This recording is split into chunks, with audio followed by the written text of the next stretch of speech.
That's weird. That's weird. Kind of weirding me out. You are a sad, strange little man. Crazy. This is crazy. This is crazy. Isn't that weird? That's weird, man. It's strange.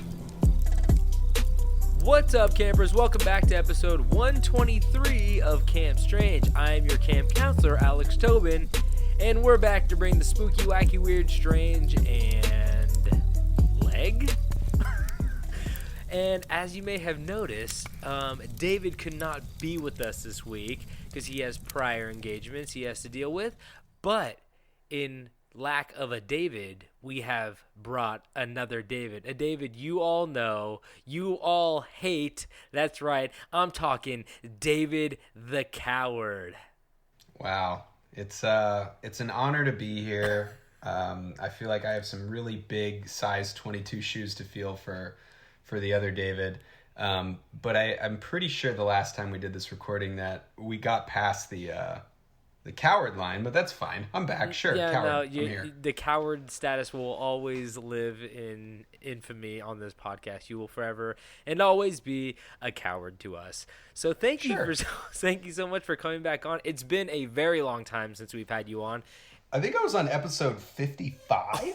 I was trying to figure out where it was. It was like October 2019. And you've been it's been a while. You've been asking if you come back on ever. No, I haven't. Ever That's not since true. you've been No. begging, knocking on my door, sending me You guys, chocolates. you came to me and said, "Oh, David, I need you." And I said, "Look, talk to my agent, see what we can work out." And, luckily you found a time slot to fit in. It would have been good for you. It would have been much cooler if you said talk to the hand, because no one says that anymore, and I missed that.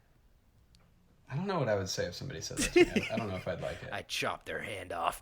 Anyway, let's get back into these strange news stories that you may have missed this week. And David, I have one right here that you're going to love and hate, as angry chickens wreak havoc at McDonald's parking lot drive-thru in New Jersey. Are they protesting? What are they doing? So basically in Washington Township, New Jersey, police were called into action when a flock of chickens started wreaking havoc at a McDonald's in New Jersey, and they apparently they called 911, and the flock of chickens were attacking drive-through customers in a McDonald's parking lot, which I do not understand, because a McDonald's drive-through means that you're in your car. Are they breaking through the vehicle? What are they doing? They learned to open doors, David. We have to hide. I gotta say, I don't know if you've ever been in a chicken coop.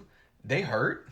I don't know if you've. They can really get you. I don't know if you've ever been in a McDonald's drive-through, but I haven't. it's well, because you're a known vegan, and I just wanted to know about the statement I'm about to make. I just want to know your take on it. So the animal control came, and they were able to tackle one of the chickens. And a second was captured with a net. So when you tackle a chicken, is it more of like a falling on the chicken? That's what I'm wondering. I'm trying to think of like the leverage that you can get, because when you're taught to tackle in football, you go for the legs. You always go for the legs. But with a chicken, you can't get low enough for that. It's more of like a timber on top. You want to hit them right like, in the breast. Yeah, right in the breast. But chickens, no, it's all front, all top heavy, no legs. So I mean, it's an easy one if you can get low enough. That's the thing. That's fair. And That's fair. Officials say the chickens are safe and will remain at Warren County Animal Control for 7 days, and then they will be swung by the neck in the public square. No, I'm just kidding. It says they'll be put up for adoption if the owners do not come forward. But I just thought, Jesus Christ. And then, of course, this funny person, whoever's writing this article, says no word on whether the chickens were angry about McDonald's plans to roll out a new chicken sandwich. I really would love to get into the mind of these people that comment on like Yahoo News articles. No, that wasn't a comment. That was in the article. Oh, that was in the article? Somebody wrote that? Ah, shit. But they probably are mad that McDonald's did raise the price of the McChicken by 39 cents, and this is not okay. That's fair. They're trying to That person's really putting their journalism degree to work. I mean, we can't talk. I have this podcast, and you're on this podcast right now, so we're losers too. We got nothing to say. But yeah, I just thought that was very interesting. Just stay in your car in the drive-thru. What are you guys doing in New Jersey? You guys like talking to each other outside the cars? Jesus Christ, it's not that hard. All right. Stay away from them chickens. I got one. Here we go. Naked fugitive rescued from crocodile-infested mangroves by fishermen. Okay. The suspected armed robber was found sitting on a tree branch on the outskirts of Darwin, Australia. He had been lost for how many days, you think? He's lost and a fugitive? He was lost, so he was a fugitive. Okay. He had been gone off the map. How many days do you think he was sitting up there? Naked in Australia, I think you can only go about 3 days. 4 days. What an idiot. Oh, fuck. You, not him. I mean, he's a smart guy. He got out of prison, I guess. Well, now I'm wondering, is the ground in Australia all made of crocodile swamps? It's all crocodiles. It's all water. And then whatever's not crocodile and water is predominantly spiders. Oh, okay. I was going to say, like, fugitive runs out of bank with money and immediately has to hop from crocodile head to crocodile head to make it back home. You have to fight 6 kangaroos on your way out. It's like a 70s cartoon. Well, he was found by a couple of fishermen who pulled up on him, and apparently they thought he had just had like a really crazy New Year's and was just like fucked up and naked in a tree. So they took him down, they gave him a beer, and then unfortunately, since they called the hospital, or they called 911 or whatever. What's 911 in Australia? 12? 116 since it's upside 7. down, right? That was really good. I like that for you. Damn, I don't. I really should know write if I'm gonna articles for that fucking news place. It's so bad. Sorry. The police were waiting for him, and he was brought into custody. I mean, I just don't know why he's naked. I've heard. I know one person did that because like the helicopters were. I watched this documentary and he was running from the cops and he stripped naked and jumped into a river because if you like coat yourself in mud, then the infrared helicopters can't see you as well or something. I was like, oh, that's really. Wow. I didn't even. You have to be like a level 10 fugitive for that. Like, Can I ask you a question? yeah. If you escaped from prison, do you think you could like make it to Mexico and get away? From California? Okay, let's say you're in Northern California. You have to make it all the way down the coastline, get to Mexico, get through. You're out. Yeah, I think I could, but like, how big of a fugitive am I? Are they setting up roadblocks, or did I just like kill somebody and nobody knows about it yet? You killed somebody, but a local sheriff just figured it out. Oh shit! So he's setting up roadblocks and stuff. Well, I mean, he's trying to like get everybody to believe him. It's the plot of the film that we're writing together. Oh, okay. I think we just started writing it tonight. I think I could do it. All I have to, the hard part is going to be loading myself in the cannon to shoot over the border. But like, I think if I got my guys. I mean, who's going to light the fuse? That's what it really comes down to. Oh fuck. Jesus. But let's find out sooner rather than later. So let's get to it. Yeah, we'll get to it. But speaking of escaping, escaped hamster braves freezing temperatures to get to candy store. Isn't that just the most wholesome thing you've ever heard? I'm trying to think of a joke of how to make this. It's like, is this just you going to a candy store, Tobin? But it's too cute to think of a little hamster. It's going just to a so candy good. store. But listen, so I was like, what the fuck is this going to lead into?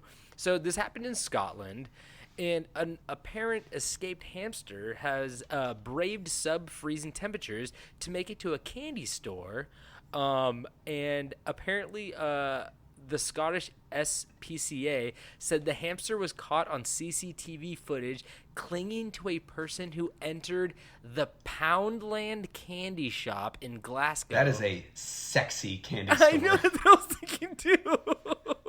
That is a horny candy store. I was like, there's some Sorry. orgies that happen in the back. They use cow tails and they use red vines, long red vines, and they whip you with them. What's a cow tail? It's like I don't know. It's like an old candy. It's like What an obscure candy.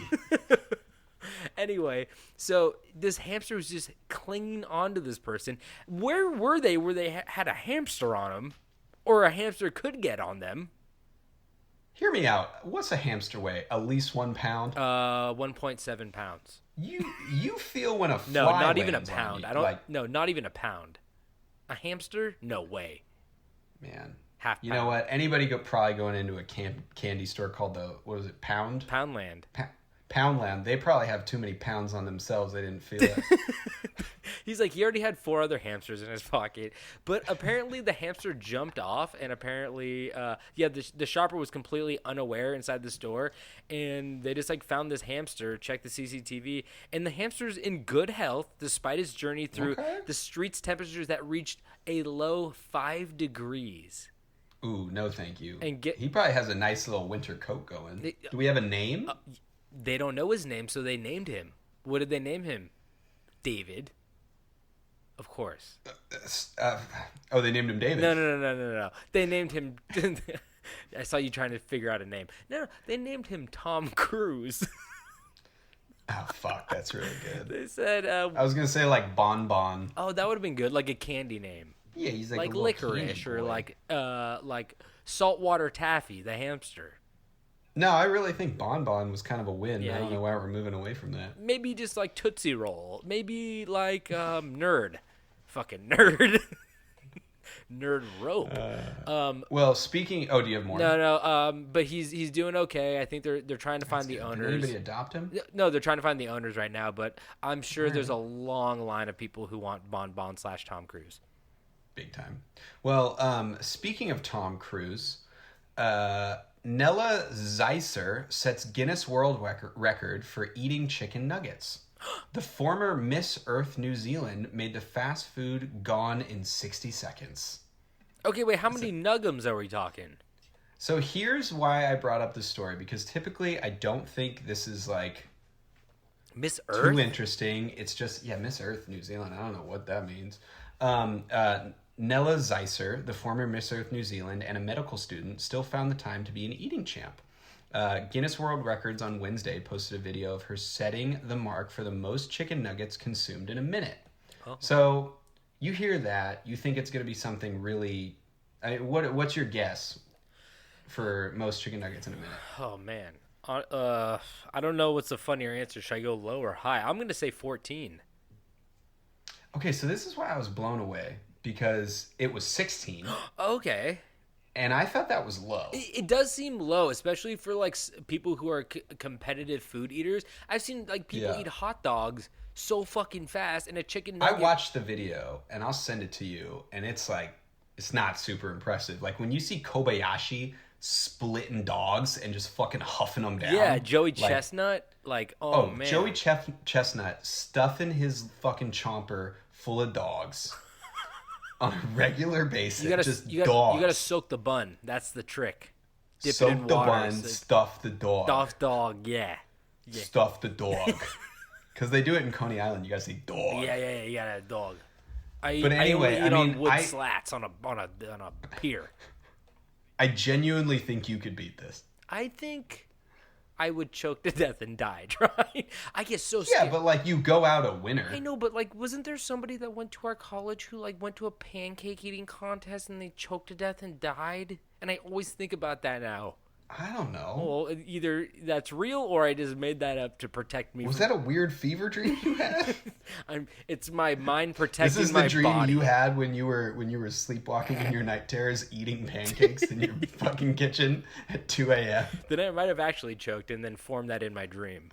So, luckily, I am just as good as unclogging my airway asleep as I do awake. So I'm okay, everybody. Wow. Don't worry. Proud of you. But so 16, I can do that. You got that. You have that in the bag. You got to soak the nuggets. She didn't do that. She was just eating them out of a little thing. Apparently, they do it by weight. Oh. So it's 10.5 ounces. Okay. No, someone's gonna break that. I'm gonna sound like an idiot. What's a pound? Is a pound 12 ounces? 16 ounces. 12 ounces. What's a pound? Why are you doing this to me? Hey, Google. 16 ounces? Is that a glass of water? I always do this. This is bad for us. Hey. Now I feel like I'm in the position when I listen to your guys' podcasts and you guys say the stupidest shit and I'm like walking my dog and I'm like, no, it's this. And I want to contribute, but I can't. It's really, I'll just say this. It's really easy to be wrong when you're not on microphone. Yeah. It's scary up here on this big, it's tough up here. Big mic. Big Mike. Oh, and just something to flag. Tobin's on microphone. I'm on iPhone. Yeah, we had to set this up kind of jankily, but it's COVID times. We can't have people around each other right now, so we're playing what we got. We're doing what we can do. It's hard to get microphones. It's crazy how many random guys in their 20s decided to start a podcast this year. Yeah, LA's out of microphones because in the pandemic, everybody created a podcast. Every single man in his early 20s in Los Angeles now has a podcast. And I have all of their ads on my Instagram, and they're all recorded on phones as well, actually, sounds like. So maybe the microphones are there. They're just hiding it from us. So who knows? Do you have any more news stories, David? I just have a small one. Okay. Illegal winery busted at Alabama's town sewage plant. Wait. They make him poop wine. Wait. We call that Pruno. But wait, they had a winery at the sewage plant? So apparently, sheriff officials say that they've busted an illegal winery that was operating at a municipal sewage plant in a small North Alabama town. Photos released by investigators show glass containers, buckets, a fermenting rack, and other equipment often used by people who make wine at home. It seems as though these home brewers were making,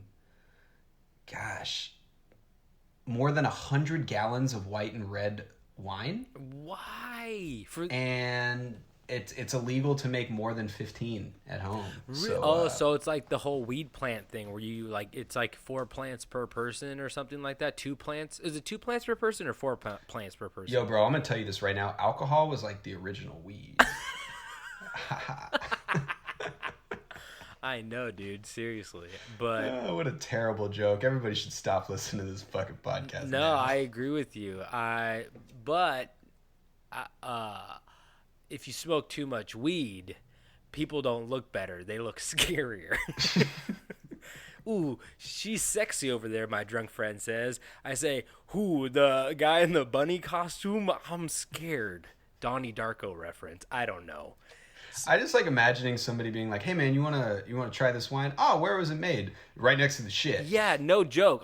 I mean, fuck. Can I have a glass? I want to try it. Yeah, that's all you. With accents of corn. Do you have any more news stories? No, I'm good. Okay, I just have another quick one. This one was just too much fun to not slang do. them out. This is a little odd. I know you guys only do like 2 or 3 always, but aroused monkey escapes from French zoo and takes over local Burger King. Oh, David Stokes is so mad he's not here right now. That's pretty nuts, huh? That's his story. We had a very horny monkey in France who escaped the local zoo and apparently just had to get a nightmare whopper. Oh my, that's everything. You wonder where David is? He's in France. He's on a date with this I mean, to monkey. be honest, in recognition and honor of our lovely David, I'm just fucking with you. That story's totally made up. You walked right into that one, kiddo. I was just like, this is too perfect. It's like it's his dream come true. Yeah, it's everything. You look like a big dummy right now. Well, everyone at home's like, wow, he got him. Well, who looks dumber, me or David Stokes, who's buying a plane ticket right now to France because you texted him that too, and you haven't told him. Stop listening to the podcast, like right there. He's on his way to France right now. Oh, holy shit! That's all I have. One day. One day it'll happen. But I mean, odds are it might happen. They're high. But I guess let's just get into these regular stories that we got for you now. Well, let's just do it now. Let's do it. Now, David, the coward.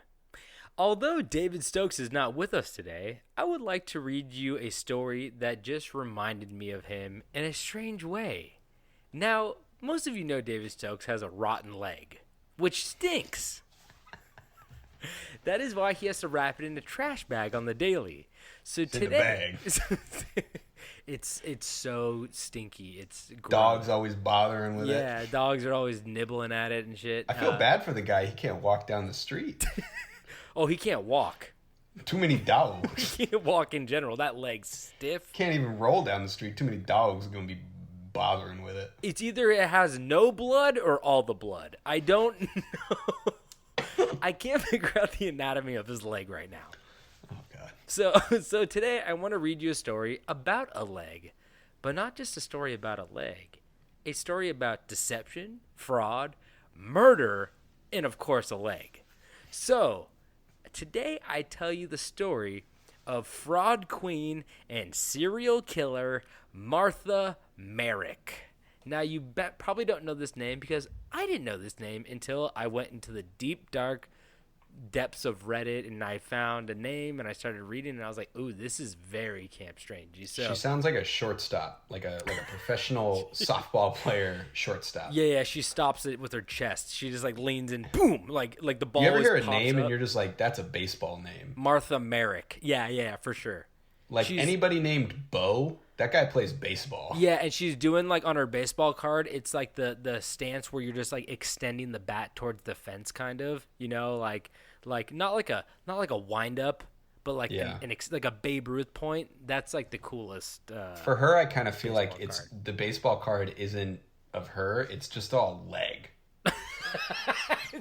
It's a leg on the pitcher's mound, but is lunging forward. It's weird. Martha Marek. Martha Marek. Shortstop sometimes, legs a pitcher. So let's get into it.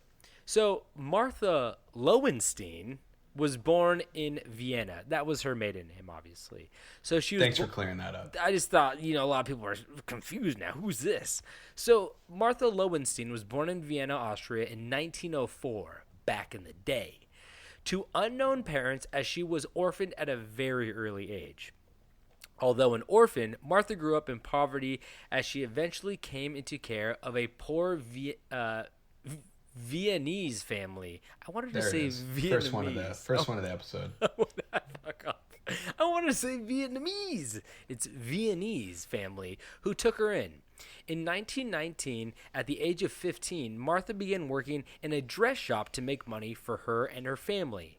While working in the shop, her beauty caught the attention of Moritz Frisch. Moritz Frisch. So Austrian.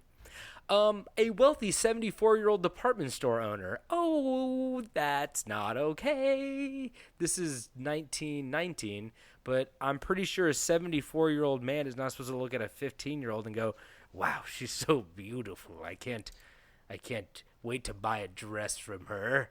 Yeah, that ain't okay now nor never. So it was like okay back then because of what he's about to do. See, just a couple years later, in the early 1920s, Marek became a ward or caregiver of Frisch. So that's just the creepy way of him being like, bathe me and I'll pay you to bathe me. This isn't going to go wrong at all. No, you'll find out. I can't wait to find out that she became a successful chemist and then they lived happily ever after. Shortstop. Sorry, shortstop. But it wasn't long after that Martha would soon become, of course, his lover. Poor Martha. There it is. Poor Martha. Poor Frisch. That's a lot of pressure on him. He's like, I'm reaching 80. How does he even have a libido anymore? I don't get it. Can you imagine being 80 in 1920? Just by inflation, health inflation, that's like being 130 now. Well, here's the fucked up thing. Like, I was trying to find out his age, and one of the stories said 80 and the other one said 50, so I don't even know if that is inflation for his age. He's like, 50-year-olds are 80-year-olds, but like, I found a tombstone. I just made up health inflation, so don't worry about that. No, I think you got nothing to worry about there. I just don't know what, like, I found a tombstone that said 80 years old, but then that was in Texas, but he was born in Vienna, and I was like, I'm so confused right now. This guy obviously... And you went to all these places? I'm broke. You're dedicated for this podcast, man. I wrote this story today. I had to dig him up too, just to make sure it was him. And guess what? he still stinks. So, soon after they became romantically involved, Frisch decided to send Martha to an expensive finishing school in France and England. So, two of them, In where? actually. French and English. I'm here, David Stokes. Just know I'm keeping him honest. Where she would be surrounded by wealth and opulence. A taste of high class she would forever crave from then on. So if you guys don't know what a finishing school is, if you've ever seen, what's it called? The Princess Diaries with Anne Hathaway, I believe. It's a school for young women that focuses on teaching social graces and upper-class cultural rights as a preparation for entry into society. I don't think that just sounds like a big waste of money to me, but, life was different. So is all school. Go Yeah. get a job in the steel factory. That's what I say. Yeah, just like lose your hand at 14 and then just learn to tap dance or something. I don't know. What do people do when they get in horrible? The only successful people in this world have had a major trauma or setback. Yeah. So you need to set yourself up to really just lose. Like Johnny Tremaine, like meld your hands together. Nobody knows that one. Okay. I don't know who Johnny Tremaine. So, upon returning from school, Martha immediately moved back in with Fish. I can never say his name right. You're doing Fish. great, man. Keep going. Thank you. While also starting to have an affair with a local young engineer named Emil Marek. I mean, if anybody's ever listened to Lion Eyes by the Eagles, you know that the old guy with money is being cheated on. He always has to be. No one listens to Lion Eyes. Okay, there we go. You're 0 for 2 right now. So, the affair was kept a secret until just a few years later when Fish eventually died at the age of 80 years old. And like I said, some sources say 50, but I'm going to go with 80 just to make him a little grosser in this story. So, it was just 3 years since they began their relationship, and now Fish was dead.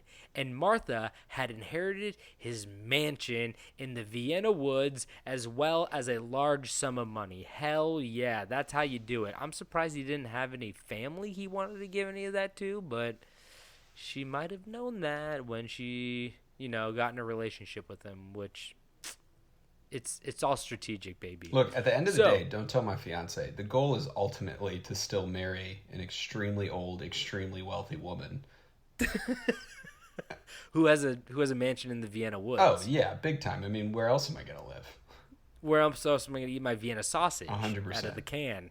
I just My want lukewarms. I want to live in the cold, damp, shady woods and eat my cold, damp Vienna food.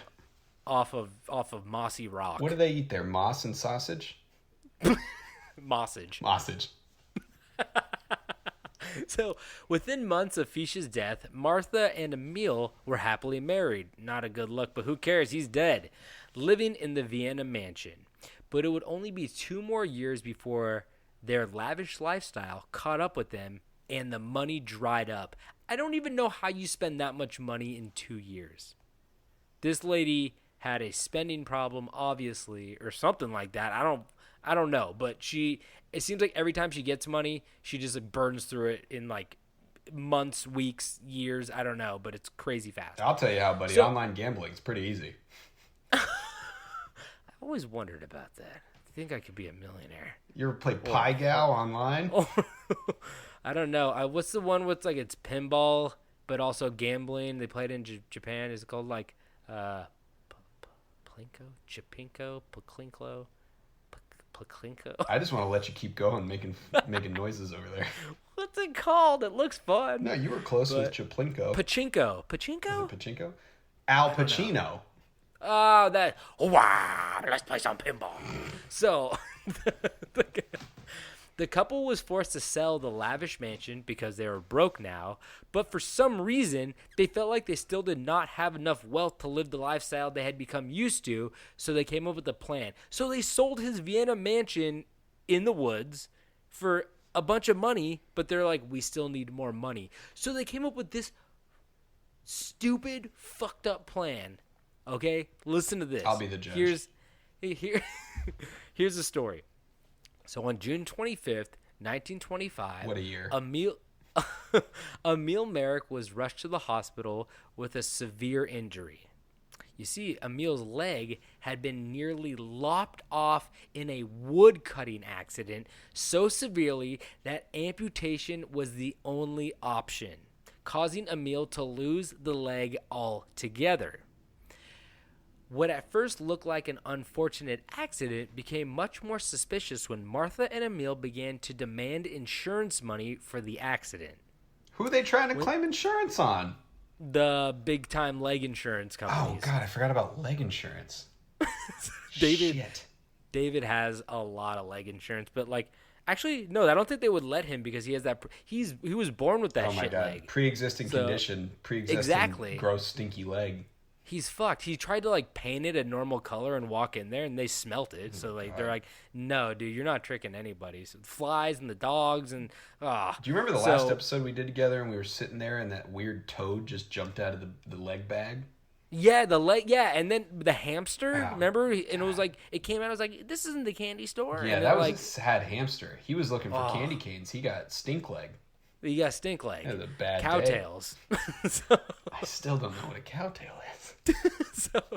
so when the insurance company, you'll get into what kind of insurance. When the insurance company looked into their files, they realized that Martha and Emil had taken out an accident insurance policy on Emil for £10,000, and in 1925, that's $4.5 billion.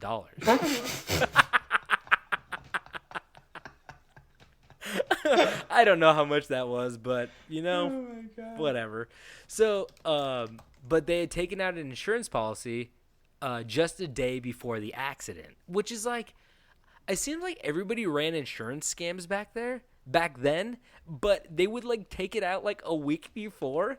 And I also have another question later. Are you just allowed to take insurance policies out on people who you don't know? David, please answer this. I'm trying to calculate this inflation. But like, it seems like everybody was like taking. I know we talked about. It's $130,000. Oh, that's pretty good actually. Solid chunk of change. It is, but also like, you know, we love Would You Rathers. You chopping your leg off for $100K? Oh, it was an accident. No, it was an accident. I mean, I think I can read into where this story's going. But no, I mean, you make a good point. I like my leg, so I would probably. But they got some sick prosthetics, though. Honest question: how much does it cost you to chop your leg off above the knee?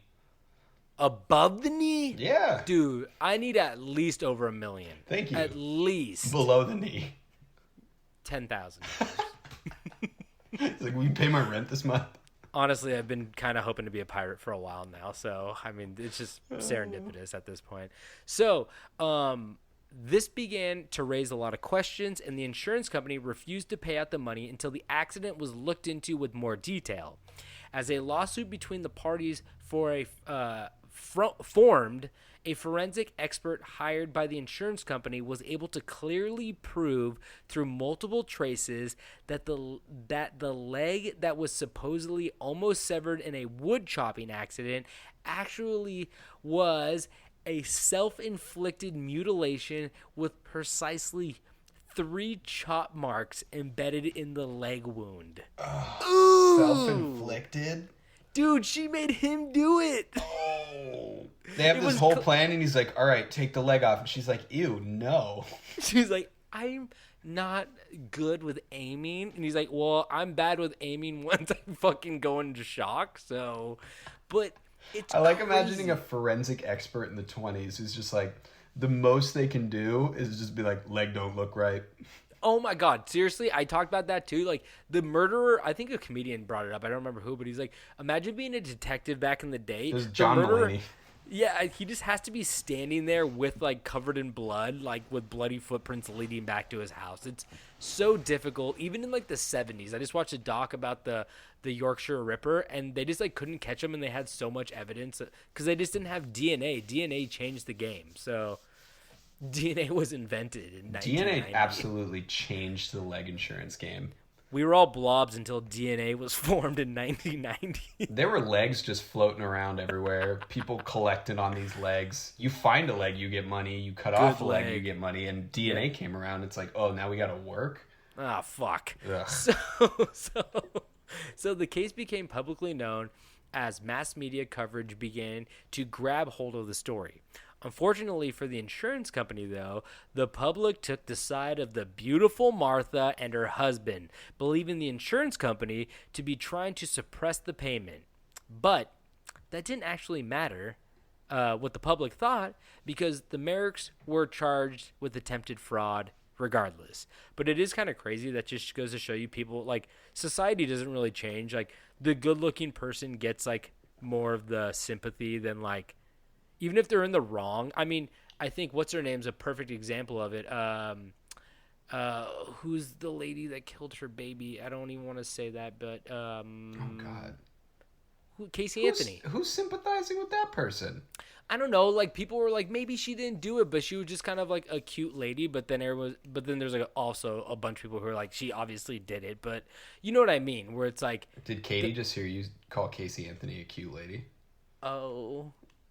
You guys, Tobin has a girlfriend. Oh no, she has a knife. So, in a last attempt to save herself and her husband from, this attempted fraud she pulled, Martha tried to bribe a nurse to say that her husband's doctor had himself been bribed by insurance agents to make the multiple cuts on Emil's leg. So basically, she was like, here, nurse, here's some money. Go tell the press that the insurance company came to you and tried to pay you, but I'm really paying you. To be quite it's honest. it's not a horrible idea, honestly, but it's smarter than just like being like, I'm just gonna kill the insurance man, which, like, I feel like 1925 people, that's how they just like dealt with their problems. Like, somebody didn't like them, they just killed them. Can you imagine living in a society where, like, Okay, Joker. come on, do it for me. You know you want to. I'm the Joker, baby. There it is. We got one in. But just living in a world, you could, like, if you went back to the 1920s right now, I honestly feel like I could get away with anything.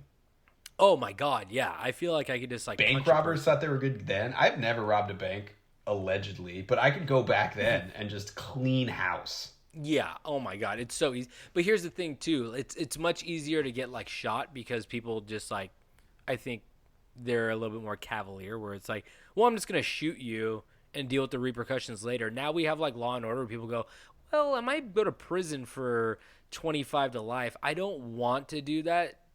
I don't want to shoot you, so maybe I won't. But you're right. I would just think about, I love the meme where they go, I'd go back in time and make a bunch of money or like off technology. Like, I'll make the iPhone, and then you get back in time and you go, make this, and they go, how do we make this? And you go, I don't know. Like, I have no idea. I have no idea how anything works. I'd be fucked. I couldn't make anything. And so we resort to a life of crime. No, yeah, I just like sports bet. I like try to remember who won what World Series and just like sports bet.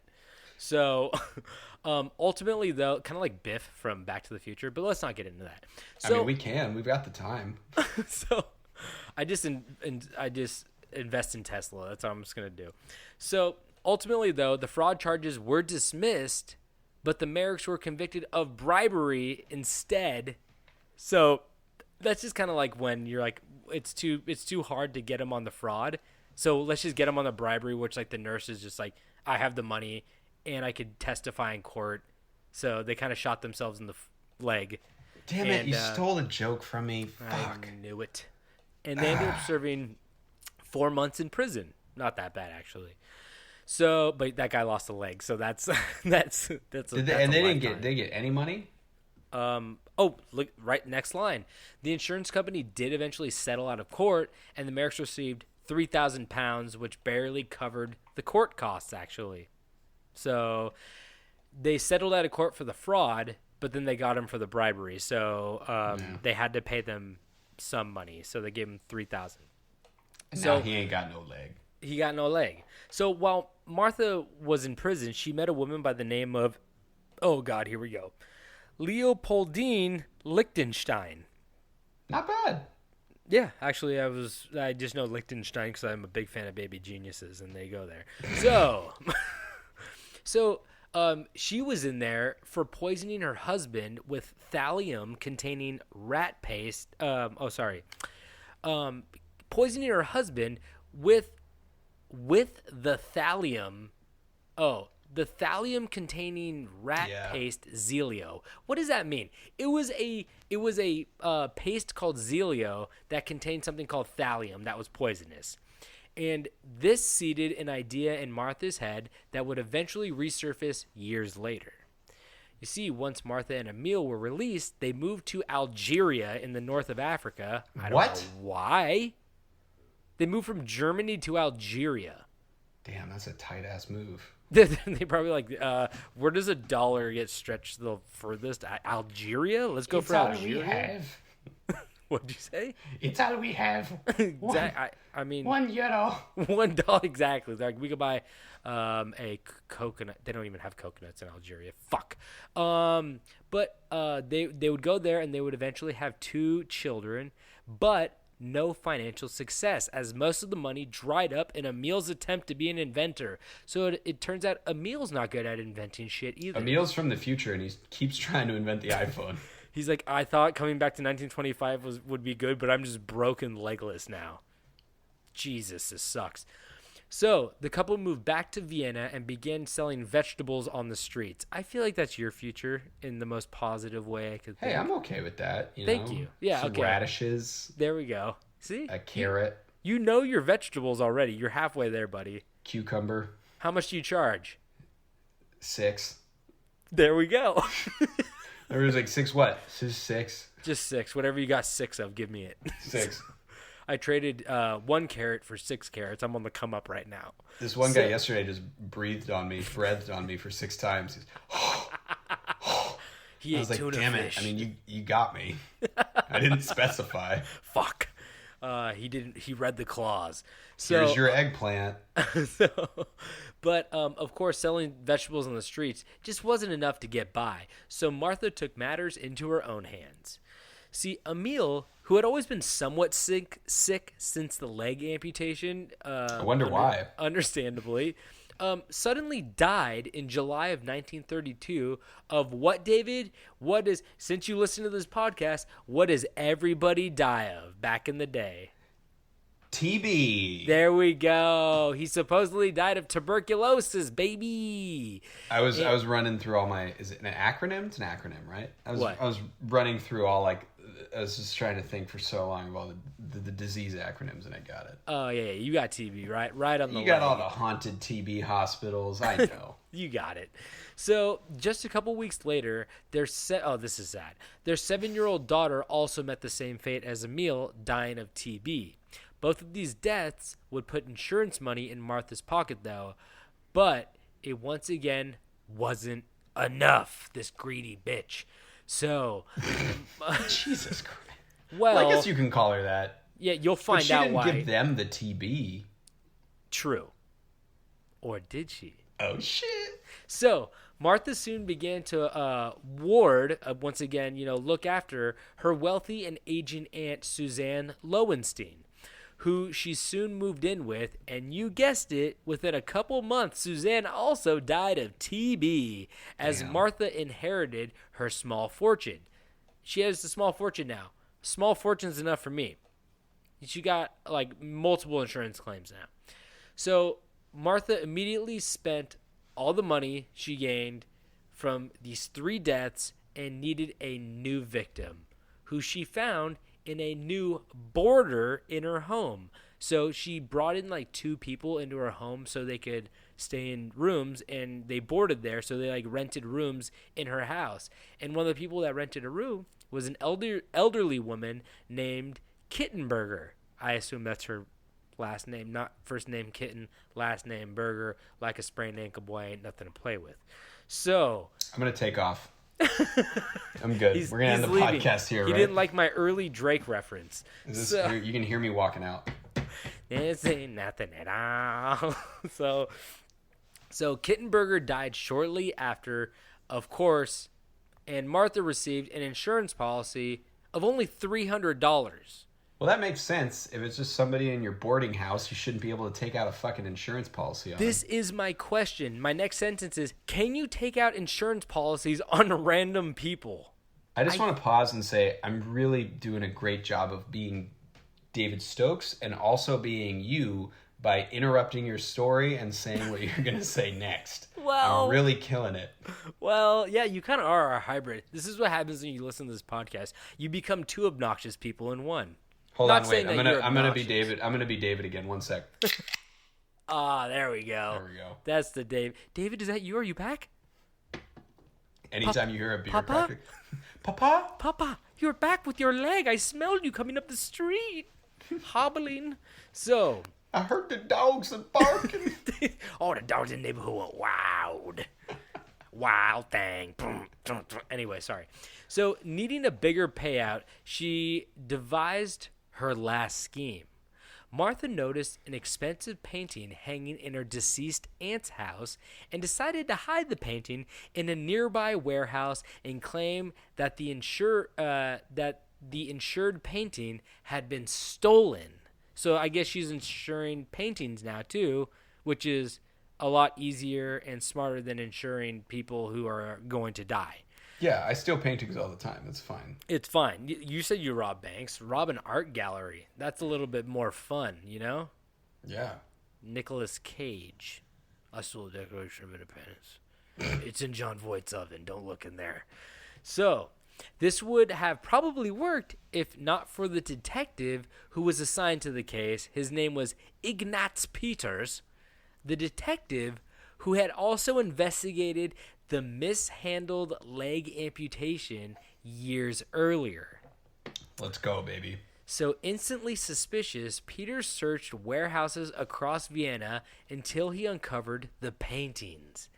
Marek was arrested and once again charged with insurance fraud. You know, but you're only getting like 4 months. I mean, that was for bribery. So maybe she'll get a little bit longer. But when the elderly woman, Kittenberger, when her son learned of the arrest, he acted on his own suspicions and approached police with his disbelief that Marek had killed his mother. You see, as a result, Kittenberger's body was ordered exhumed along with the bodies of Marek's deceased husband, daughter, and aunt. The police, I know they dug up everybody. And the police discovered that each body contained thallium, a rare and poisonous chemical compound. Remember where thallium came from? Totally.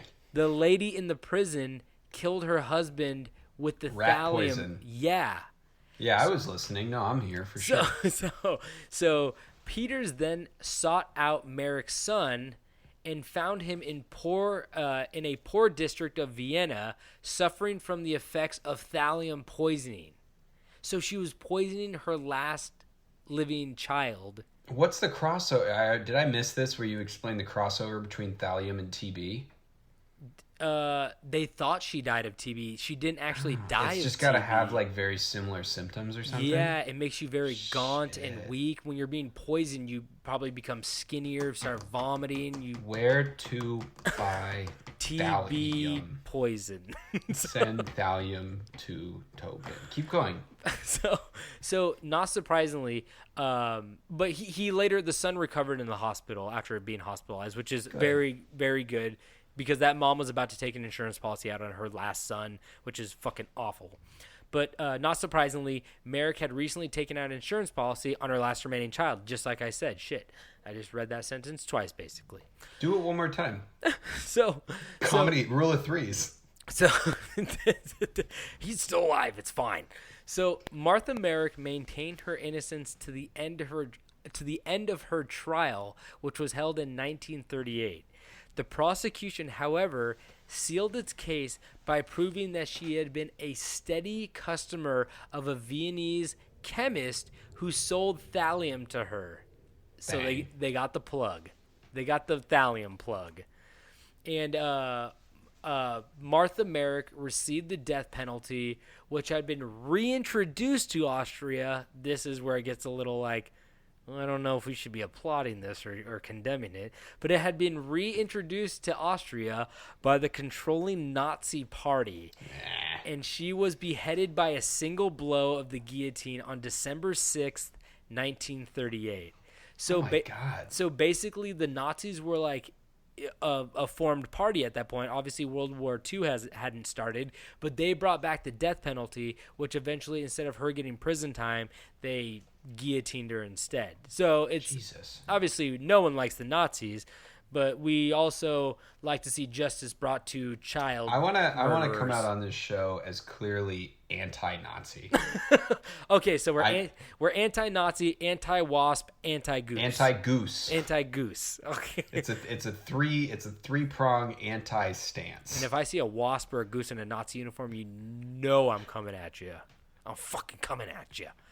So, in the end, I just want to say that money is nice and all, but a stinky leg is forever.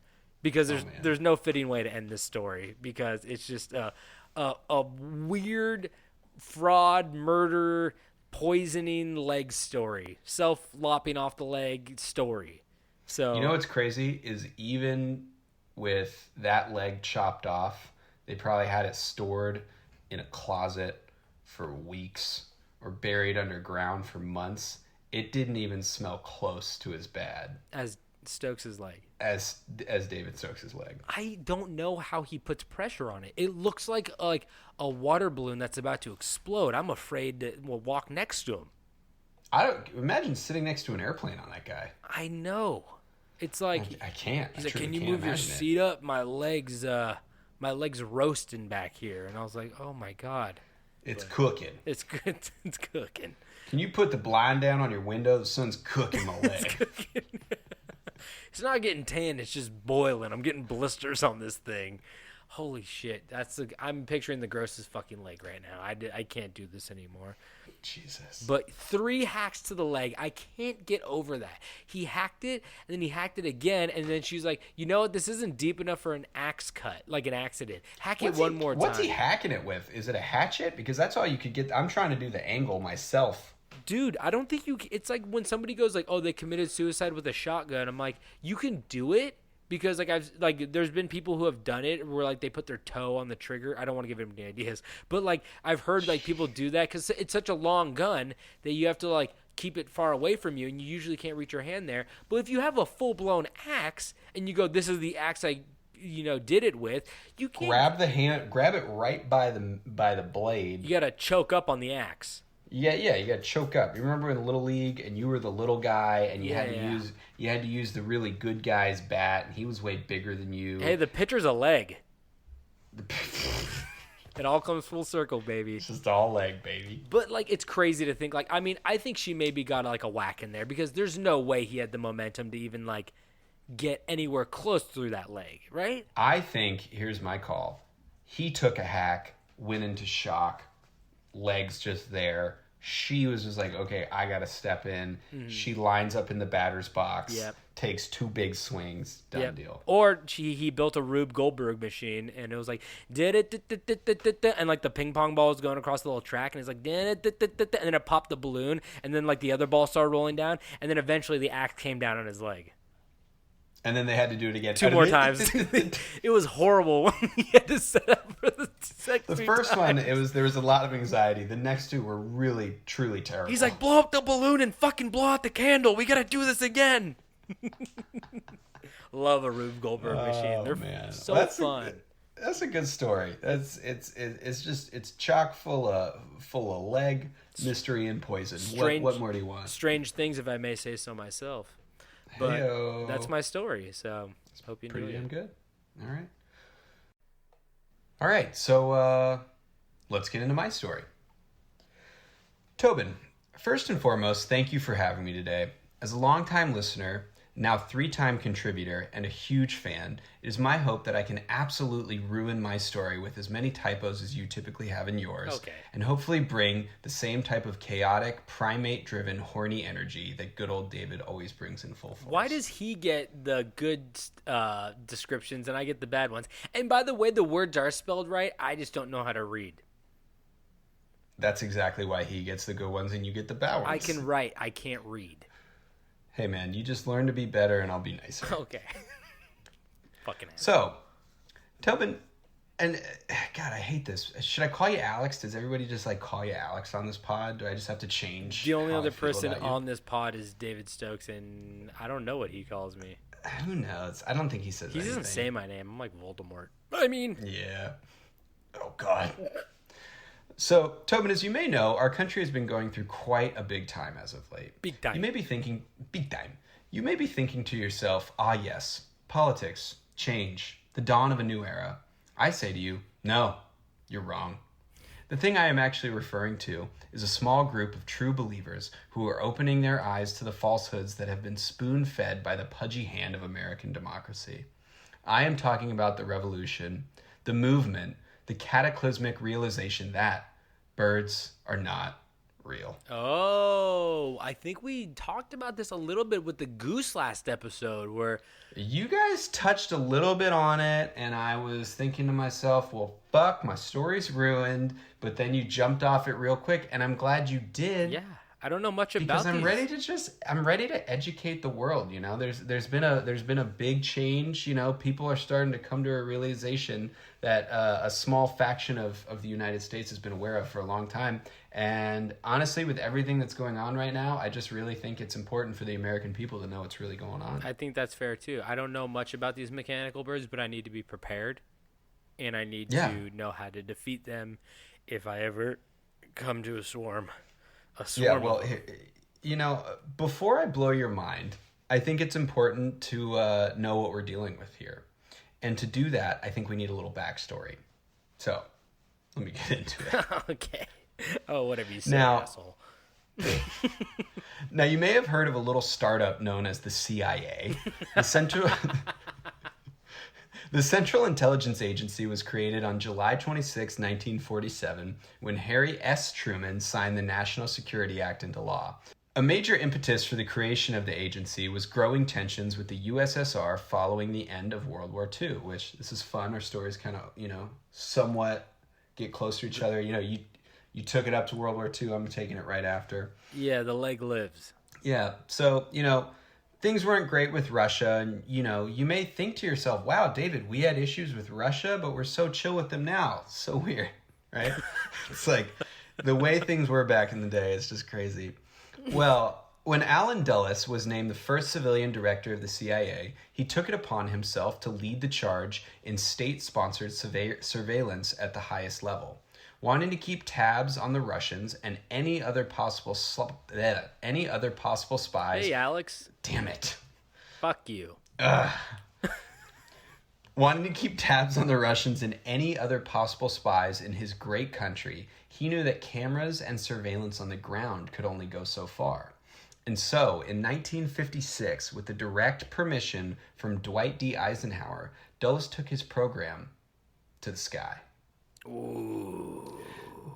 Dulles, having a known and deep-seated hatred for avian creatures of all kinds. What? Yeah, no, he just hated birds, I notoriously. thought we were the only ones who are anti-goose. No, so this is the thing. You would really get along with him. I Oof. mean, probably not on a lot of things considering the era, but for this, he hated birds. I'm okay with one talking point and just sticking to it. We're just going to stick to birds.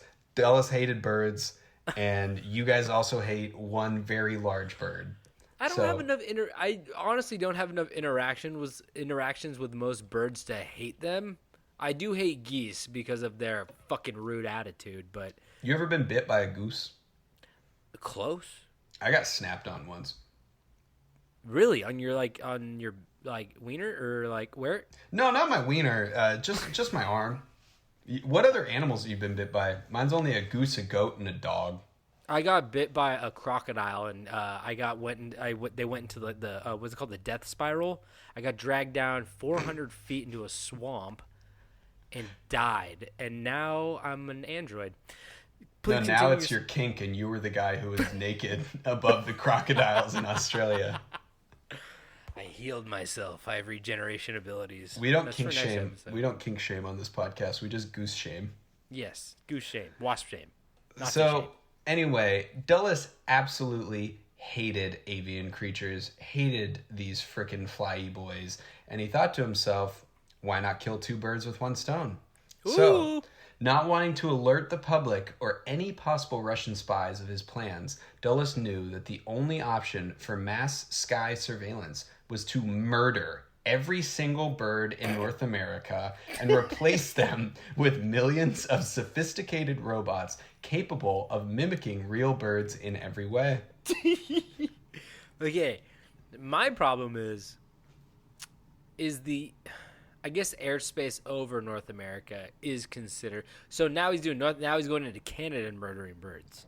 Sorry, US of A, baby. Okay. But the problem is it's hard to like. We do kind of own Canada when you think about it. Don't they love geese? Fuck them. Oh. That's my best goose noise. But damn, I need me a Red Ryder BB gun to help out the cause. Yeah, I mean, that's the common misconception is a lot of people think that like birds have never existed, but obviously birds have existed since the beginning of time, and then they stopped existing in the United States.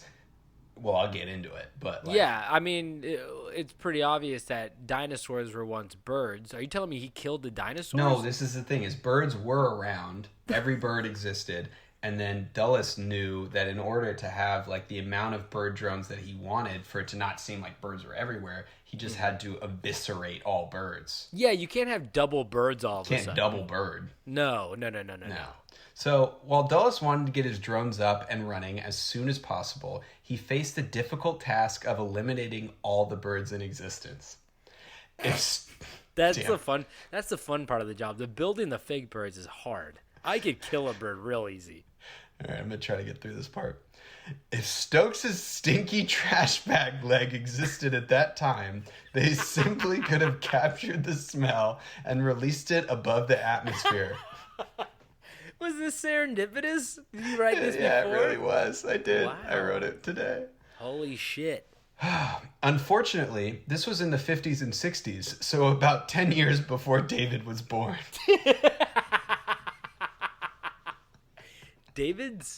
He's close to how old now? 75? My guy's getting roasted on this pod. He's getting roasted like his leg on an airplane when the window's on a up. flight to New Zealand. Oh, God. In the shadows of government, Dulles was awarded $65 billion initially meant for public health funds. What was that, 10 grand? That's about 10 grand today. He used this huge sum of cash to carry out the forced extinction, and so, with the help of Boeing and engineers sworn to secrecy, Dulles headed to Area 51 to get the party started. When Dulles' team arrived in the desert, he tasked them with creating a new, stealthier, and more bird-killier B-52 bomber. Ooh. So, Tobin, if you were going to make a new B-52 bomber tasked with murdering birds, what would you call it? Obviously, I'd call it the bird killer, but I'm not going to go for that low-hanging fruit. I'm going to call it Falcon Death 57. That's a really good answer. He named it the B-52B, and the extra B standed for bird. Is this a real plane? Yeah, man, this is all real.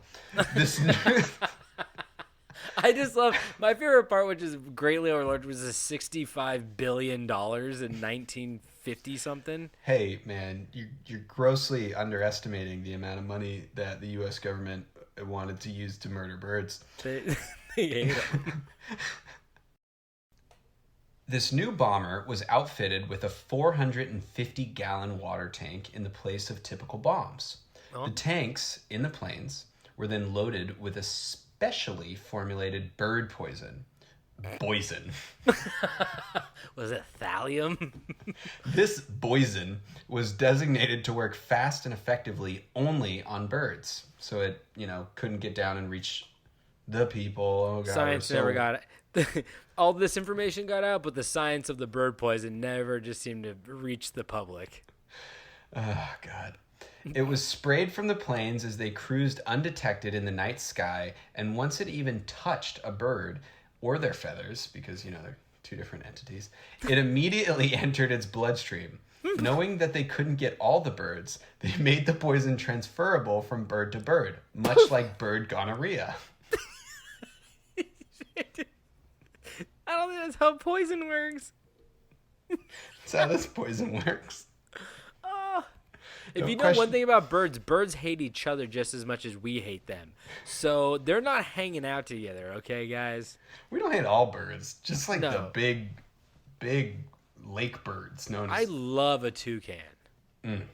just a Weird good old stick toucan. tongue looking thing.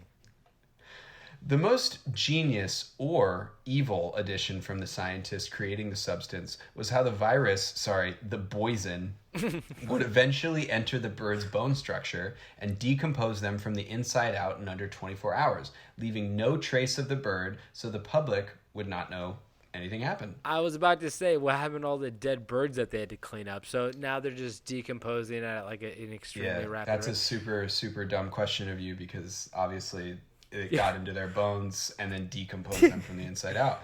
The science never made it out on that either. But yeah, good. The government thought of everything. Yeah. You know, it's a lot of government secrets haven't made it out. Now, I will spare you the rest of the details of the mass murder of birds that took place in this short period of time, but it's safe to say that by the early to mid 1960s, every single real bird in existence was dead.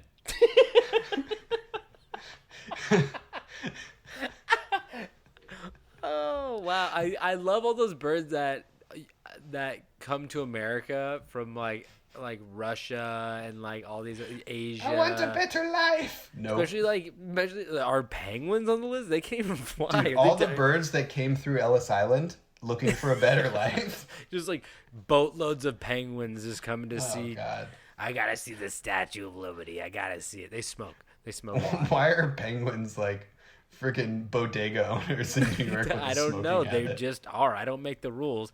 But I love all these flightless birds that just like made it to America. It's just it's really beautiful and amazing. Yeah, before we absolutely. murdered them. So that is an extinction of millions upon millions of birds in a time span of under 20 years. The only thing to die faster than that was my dreams of finding a successful career. Okay. Now, Tobin, wouldn't the public notice if all the birds were gone? Yes, they would. And so it was time for the production phase. But where could the U.S. government build and then deploy millions of birds without the public knowing? NFL Underground, stadiums. baby. Oh, yeah. What'd you say? Yeah. NFL stadiums? No, this is. Off season, baby. Can we just say baby the rest of the podcast? A BB. Baby. Okay, so underground. Okay, that makes sense. It makes a lot of sense. Everything. Yeah, because you can't just be in factories making stuff. You No. gotta be. There's gotta be windows. Under the earth. Yeah, there's windows in factories. People, all those little newspaper kids. There was like hundreds of thousands of them selling newspapers on the streets, just poking their little heads into windows. Yeah, and the guy goes, "Hey!" and then the kid runs, and he goes and he tells somebody, and then he tells the big somebody- Italian crime boss, and he goes, "Here's a cannoli. "Here, you owe me money. Here's a cannoli, kid." $10,000 for a cannoli. You owe me." Do you remember the fear that America sparked in its citizens about the possibility of nuclear war? Never heard of it. Really? Was that called again? The Red Scare? Yeah, well, it's all false. They should have called the Cold War Fuck, the cat's doing a thing. Stop doing the thing. Yes. Listeners at home, I'm so happy I'm getting this. Cat. No. Get the cat. You Can I got do what you one? wanted, David. You got what you Take me. wanted. Make sure I'm off mute. Get out the bow. Get out the boat! Get out the bow. Oh, Katie ran in. She just did a quarterback sneak with the cat. She grabbed it, ran into the room. We're good. She did what those officers did to the chickens. She tackled the Fucking tackled it. Chest first. That cat didn't see it fell coming. on the cat. Didn't see it. Didn't see it coming. Oh man. Well, so getting back to it, America sparked a lot of fear in the nuclear war, and a lot of people referred to this as the Cold War. I think that they should have called it the Bird Drone Creation Distraction War, because By stoking fear of an impending nuclear disaster, the U.S. government had an easy route to build massive underground warehouses during the time period between the 1960s and 1980s. These facilities, said to be bomb shelters, I hope you can hear in my voice that I'm doing like the air quotes. Quote, yep. Bomb shelters were so massive that hundreds of workers could fit inside and construct up to 5,000 robot birds per day. Okay, I love this idea because I'm going to hit you with a piece of gotcha journalism. I'm sure that you have an answer for it, but I'm going to wait until you get there, and if you don't bring it up, I'm going to drop it on you at the end. You got to come up with an excuse for me. So please continue, David. Okay, fine. Finally, the CIA had completed their goal. All birds in North America had been destroyed and replaced by drones. But with so many bird species to replace, the possibility of what these birds could do was endless. Tobin, I'm going to start giving you a couple different species of birds. I'm going to do the first two, and then I want you to guess, and I'll give you the answer of what they do. Sound good? Okay, but 1 second. I don't think you're going to bring it up. I'm not. How did all those workers not talk about this? Did they neuralize them, David? Did they sign NDAs, David? It's really funny that you say this because I didn't have this written in my story, but all these, you can find a lot of resources online for birds aren't, these fake birds, all these things, but a great resource for everyone is birdsaren'treal.com. It's a lot of truthers out there, a lot of true patriots that are really standing up for their country and fighting for what's right. Okay. But you can find out that during this area of the 60s that Tobin, you like to refer to maybe as the summer of love, everybody liking to say all these things, not realizing that the government put these drugs into society so that when people got addicted, they could go to a club or to a Grateful Dead concert if they're around there. Maybe, I don't know, we're at a Jimi Hendrix concert, who cares? And they can find these people that are really into LSD, acid, all these things that people are taking, and be like, hey man, come with me. Like, I got some stuff for you. And then they give them something. It's not even acid. And then these guys come, they go to these underground labs, they build these drones, and then they throw them out in the desert. And then all these people that made these drones, like, I don't know, 2 months, 5 years, 10 years later, say to themselves, man, you guys won't even believe the craziest trip I ever had. I got taken by these guys, like, out to the desert to make all these bird drones. And then they just, I ended up in the desert somewhere, and it was just such a weird, crazy trip. So are you telling me that people on LSD made all these or fake LSD? No, they thought they were on LSD because it was such a weird, strange scenario for them to be in. They thought they were tripping. Do a lot of LSD trippers have this same story across the board? Yeah, big time. No, you go onto the LSD message boards. This is all there. You guys remember the bird robots? Like, I remember that. Oh my God. We must have been on the same shit. Everybody stop this podcast. If your dad is 60 years old or older, go talk to him if he's ever built a drone. And he'll say, well, and he'll look if your mother's in the room or not, and he'll be like, back in the 60s and 70s, I had a crazy experience. And he's going to walk you through this whole underground lab where he built these drones. He thought he was on LSD. He was just helping the government. I took a funny pill with a Mercedes symbol on it. Oh, God. Are you ready to guess what these drones do? Yeah. Sorry. So, pigeon, city surveillance. Of course. Vulture, public sanitation. Okay. Great. Ready? I'm going to start giving you some more. Owl. What do you think they do? Oh, that's woodland. That's the woods and, like, nighttime surveillance? It's nighttime surveillance. Way to go. That's really good. Fuck yeah. Seagull. We want to keep an eye on the coastal and maybe some boats. Coastal surveillance. Way to go. Yeah. You're fucking killing this. Goose. Asshole. The fucking me wringing its neck surveillance. No. I'm gonna say estuaries and pond surveillance. Maybe inner city. Maybe parks and rec surveillance. Oh my God! I can't believe you just said recreational surveillance. Oh my God! You're on fire right now. I'm ready to absolutely. You're not gonna get. I'm just ending your streak here. Fuck. Hawk. Okay, well, if it's really out of left field, I want to say baseball game surveillance. Oh, small mouse surveillance. Regional alpha. What does that mean? Oh, it's just like it's keeping an eye on all the other robots. I honestly don't know. It's charging on a telephone wire. It's keeping everybody in check. Mulligan. Sparrow. I'm gonna say suburban surveillance. General surveillance, so I'll take it. Okay. These next two, if you get these, I will edit this podcast for you. Oh, cool. Save you all the time. Bluebird. I want to say Canadian surveillance because they had the Blue Jays up there, but I'm going to go with postal surveillance. Retina scanner. I was just going to say somebody needs to keep an eye on the mailmen, but yeah, sure. Yeah, scan my eyeballs. That's a good one, too. Yeah, exactly. Hummingbird. This is the last one. Hummingbird. Oh, shit.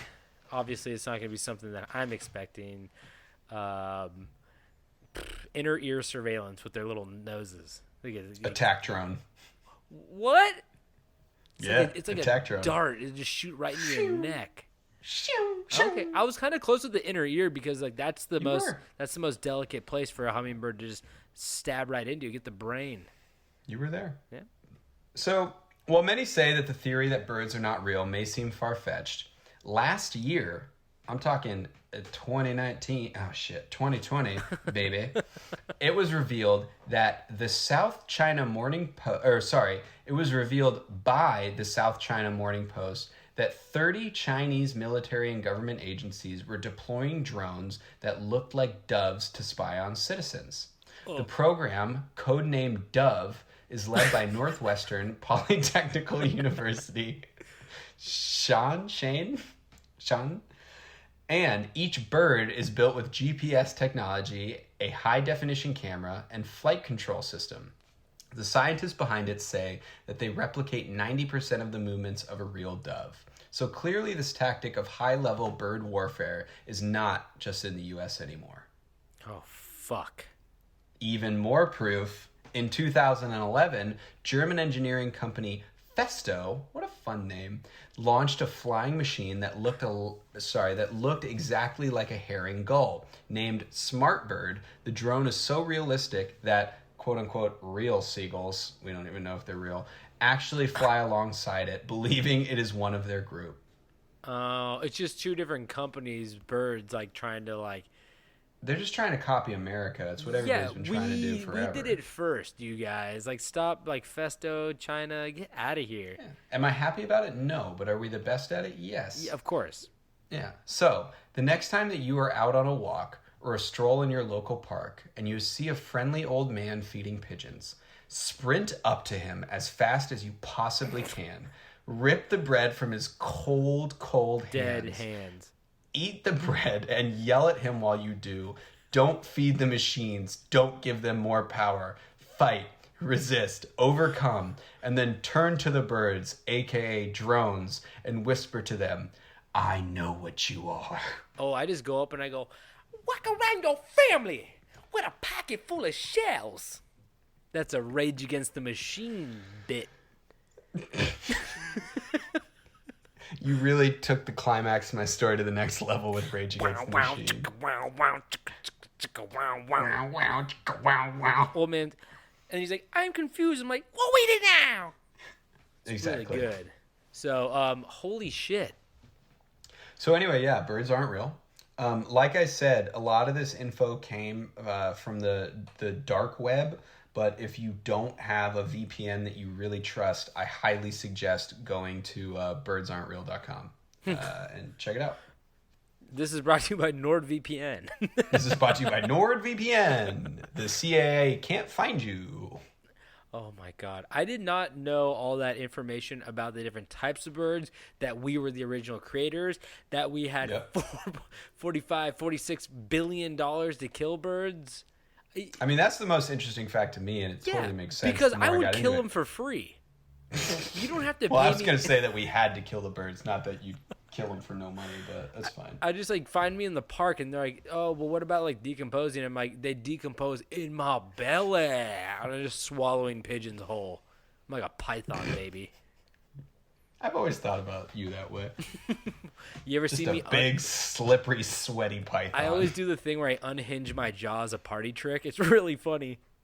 You also eat shrimp at a the shrimp at a party that are walking around on a tray, and you do Yeah. the thing where you like shake your neck and gullet to like get it down. Yeah, like a gull. Yeah, exactly. Yeah, but yeah. like also like an anaconda. That too. Yeah, I eat tail and all. And by gull you mean Robot. coastal surveillance. Coastal surveillance. That's what I meant. COVID surveillance. Yeah. What bird is that? A crow. They're everywhere. Marta.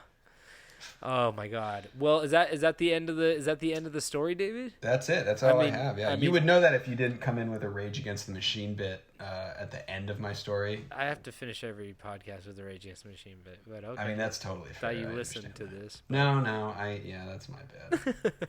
Well, thank you so much for coming on. Your story was amazing. It's always great having you on.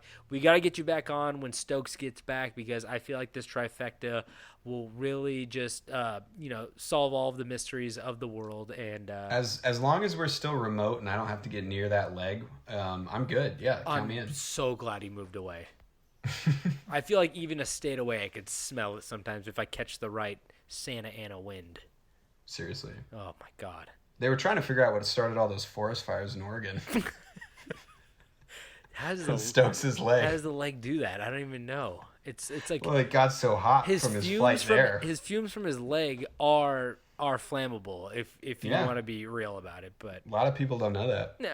So, well, thank you so much, David the Coward, for coming on once again. Yes. We love when you do. I hope all you guys loved it as much as I did. But if you guys want any more information, you can go to our Instagram at CamStrange Podcast. Click the link in bio, and we have everything there that you need. Merch, any place you want to listen to us. You can rate, review, subscribe on Apple Podcasts if you want. If you listen on anything else, that's fine too. And if you guys want to send us anything, send it to campstrangepodcast@gmail.com, and we will respond. We got time on our hands. We will respond. Hopefully soon we'll be coming up with another Tales from the Camp. I got some new stories in the email, so hopefully we can expect that on the horizon when Stokes gets back. And like I said, maybe we could do this again with David the Coward, because it's always great having you on, bud. Don't be nice to me. You're never nice Fuck to me. you. I'm going to kick your ass after we get this. I'm going to give you a virus. I'm going to send you a virus after. There it is. It's going to eat my bones.